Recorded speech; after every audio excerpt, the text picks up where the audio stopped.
Clutch is so fucking heavy on this thing.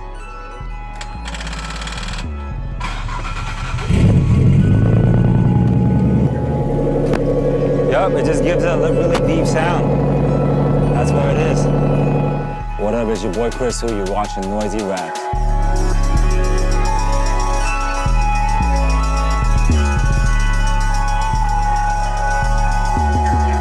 So right now we're somewhere in Hollywood. Ever since growing up as a kid, like I was just super into like car, like tuner, like that whole tuner scene. Like I was not into like Lambo or Ferraris and shit like that because I felt like that was not really the streets.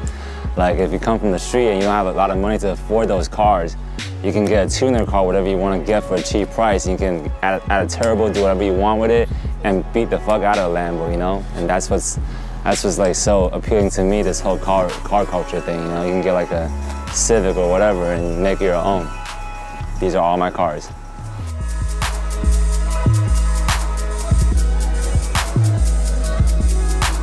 Basically, I was shooting a movie, it's called Triple X with Vin Diesel.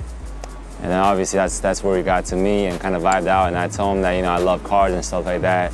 And then they just kind of started from there. We don't know what's gonna happen, but if there's gonna be a Fast 9, you bet I'm gonna try beyond that. So right here you got 2JZ, Supra engine, pretty much the legendary engine that hosts the most horsepower. You got a big ass single turbo right here. Custom intake manifold, everything titanium. The whole car's titanium. Exhaust, you know, from under the hood, everything's titanium. Runs on E85, it'd be able to hold 1,000 horsepower easily. So it's a beast. It's a beast. Don't be playing around with this car on the road. You gotta go to the track, bro. True fact. So basically, when you talk about car engines, it's either this one, RB26, or that 2JZ from the Supra. These two engines are probably the most powerful engine and most well-built engine ever in history, pretty much. Especially when you're talking about like Japanese cars, like they are the top. Yeah. They all have the nickname of Godzilla. Really fast cars, really dope car. Right-hand drive too, same as the R34. And this one is actually 1997, so it's a 15th anniversary limited edition right here. Everything is original, everything, keep it pretty much OEM. Keep it that, you know, make sure it still has that timeless look on it. Yeah, this one is a very fast car, and everyone should know about this.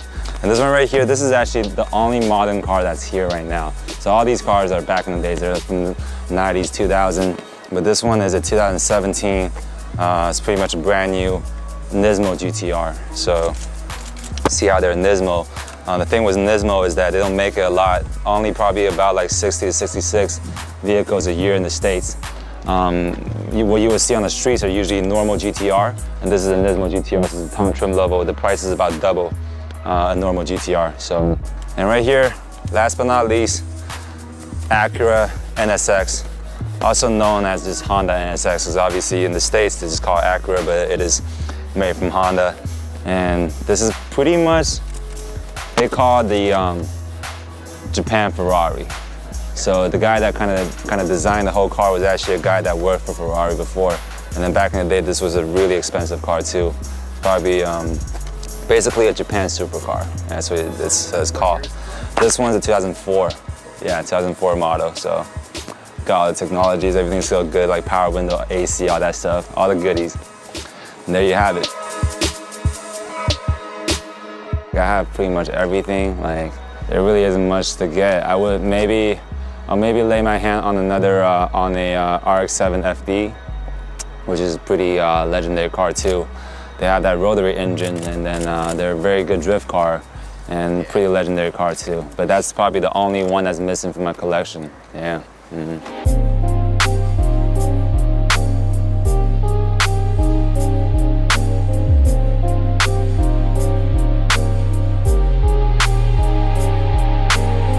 One of the reasons why I've been working so hard to finish this project and make sure that this was released, you know, like worldwide, and you know, there has really never been anyone to break through in a music way, you know, like when you talk about like like actors or whatever. You think about Jackie Chan, you know, yeah, Bruce Lee back in the days, all legends. But when you talk about like musicians, you know, that come up that can rep China, that comes from China, you know, authentic. You can't really name anyone, you know. I started listening to hip hop music when I was around like age of 10. Really, I enjoyed it so much to the point that, you know, at that early age, I was just thinking like, if I were to make music one day, you know, this is the type of music I want to be doing.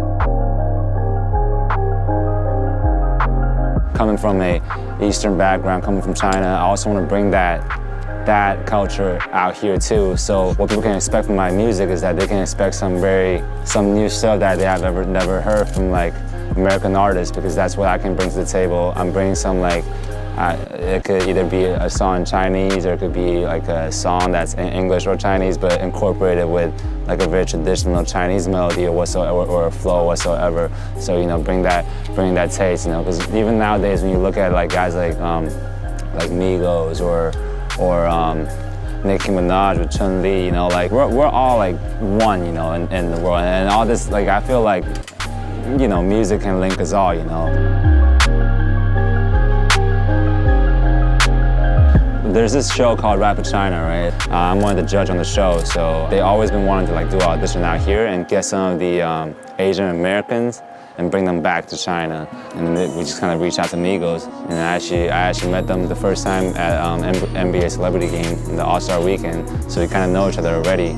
I kind of came up to them just to say hi, and they actually said, and Quavo actually said like, oh, like, we know who you are, and we fuck with your music. And I was like, damn. Appreciate it, because you know, like it's always like, because that's what I've been wanting to do, you know. It's like I want people to hear my music out here, and I didn't expect that will come from Migos. Like a lot of people be hating and shit, you know, like they be thinking, they be just saying like, you know, this guy's like so young, he's got like we don't know like how is he eligible for a judge of the show, you know. But for me, it's like, honestly, I don't give a fuck, man. Like honestly, like, because I know that I know my shit. Like, I spent so many hours in the studio working, all these years, like, doing music, and you guys just be behind the keyboard and just saying this, and you probably don't even know how to make a single sound, like, cut a single record or whatever, you know? Like, so honestly, I really don't care, and I mean, everything works out, you know, and I feel like I'm doing this not only for myself, but for the youth and for everyone that loves rap music in China. You always respect old school, but still, what's the new wave? What's that thing that's gonna make everyone start singing? What's that thing that's gonna trend? These things are very important when it comes to like a very new music genre, because rap music is still kind of new. It's been so underground, not many people knows it. It's not mainstream. So I'm here to support these fellow rappers or whatever, to bring the music to the mainstream for more listeners and more people, you know.